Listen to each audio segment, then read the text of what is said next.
And the brother of our hero, of Ron Paul, Mr. Wayne Paul.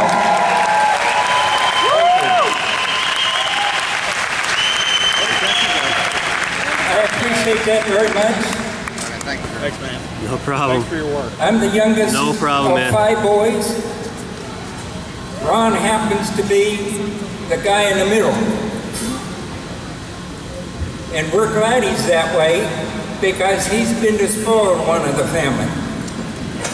He's gotten away with everything he picked up from his older brothers, and things we couldn't do, he could do. So we have to work on that a little bit. There's one thing I need to tell you about him that you probably have never heard. His philosophy of government and his conservative nature is a little bit left to me. So you have to understand where I'm coming from. I've tried to keep him in line for the last 35 years. I think I did a pretty good job.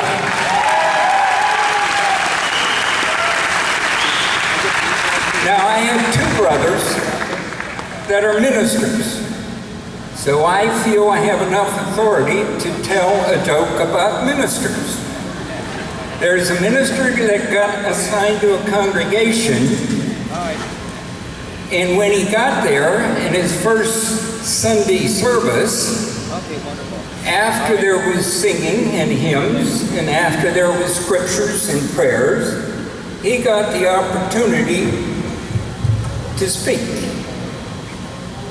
And he was doing fine because they heard he was an excellent teacher.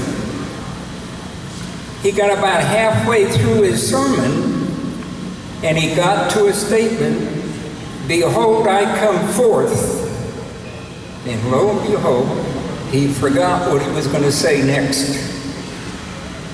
So being a Dale Carnegie graduate, he was taught that when you can't remember what you want to say next, repeat what you said before. So a little bit louder and a little more boisterous, he says, "Behold, I come forth." And he still couldn't remember. So he grabbed the podium, shouted a little louder and said, "Behold, I come forth." And lo and behold, the podium and him landed in the front pew on the lap of an elderly woman. And he got up and he apologized. And the elderly lady says, "Sir, you don't need to apologize. You warned me 3 times, and I didn't have sense enough to get out of the way."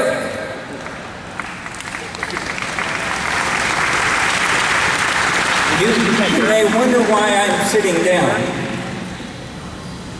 There happens to be a general, long retired, that had a line in his closing statement to the world.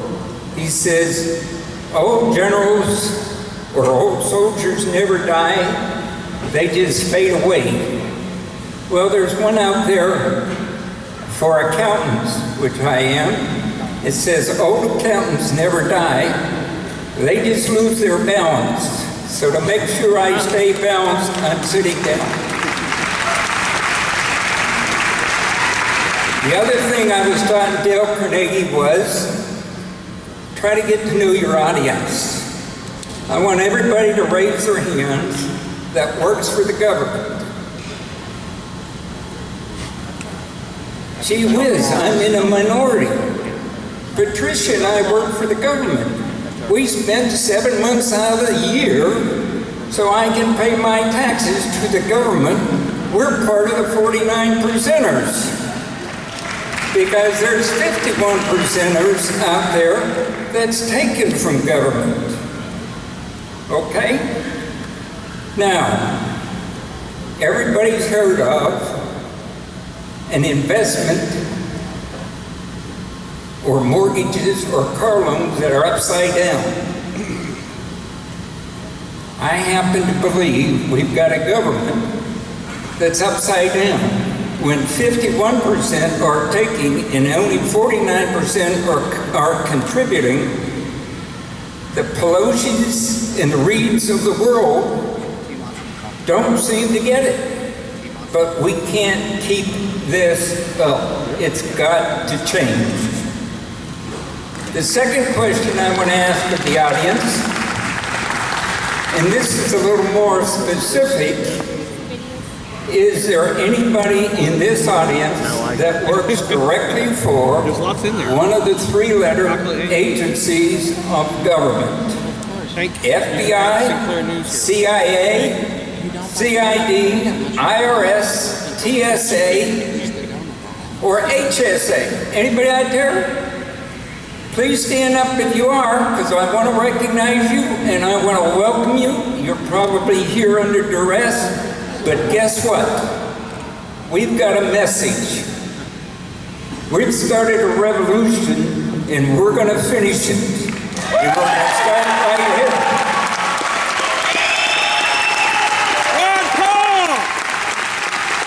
And the big thing about this revolution is the four-letter words in revolution that is called love. And we have a revolution that's going to change our country back to its constitutional nature and back to loving freedom and liberty. That's what we're here about today.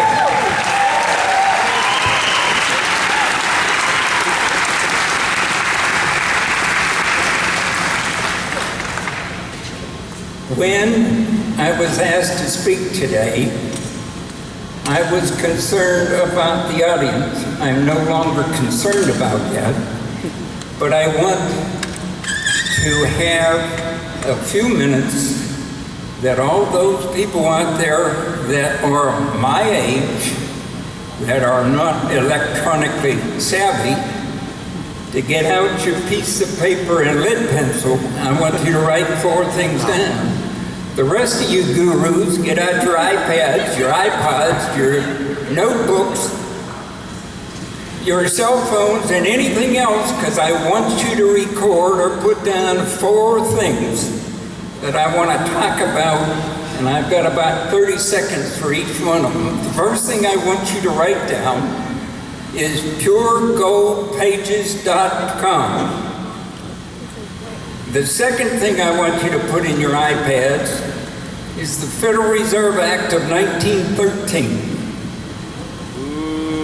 The next thing I want you to write in that iPad is the Gold Bullion Act of 1985 and the Silver Eagle Act of 1986. I want you to seal them in your iPads, Google them, read them, and understand them. And I'm going to tell you why I think this should be done. 6 or 8 years ago, I got a call from an attorney who was defending a gentleman in federal court that was accused of not paying proper taxes. And at the time he hired me, he says, I want you to prepare the tax return for my client. I thought, oh, that's a pretty good deal. I'll be glad to do that. He says, but there's one thing. I says, what's that? He says, he has 2 types of income. I said, what do you mean? He says, well, for the first half a year, he was under a gold clause contract and received constitutional money. The second half of the year, he was under a Federal Reserve note contract and he received money. I said, well, that's not difficult. He said, yeah, but there's a catch to that. I said, oh, now we're getting down to it. He says the judge in this guy's case has ordered the defendant to file his return using a commodity value for the lawful money he received and not its face value. I said, oh, okay, I'll do it that way. So I prepared a return for him. It was an independent, so we had a Schedule C and paid 1 and 2 of a tax return. And I sent it to the defense attorney. And he calls me up and he says, but you didn't sign this return. I said, well, I can't sign that return. It's not truthful. And professionally, I got to prepare a return that I believe to be correct.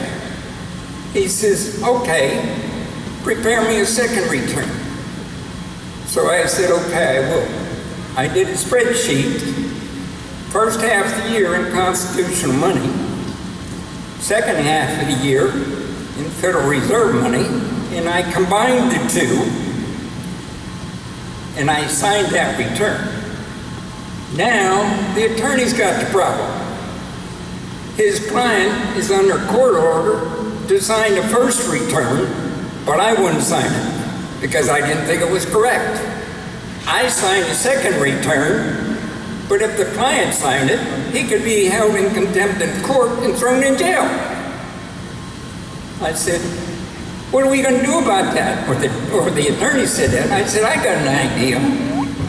Let's send both returns to the district director of the Internal Revenue Service and let them tell us which one he should sign. Now that's been about 7, maybe 8 years ago, and for some reason, the intelligent people and the legal people of the Internal Revenue Service has yet to reply to the request. I wonder why. Kind of interesting, isn't it?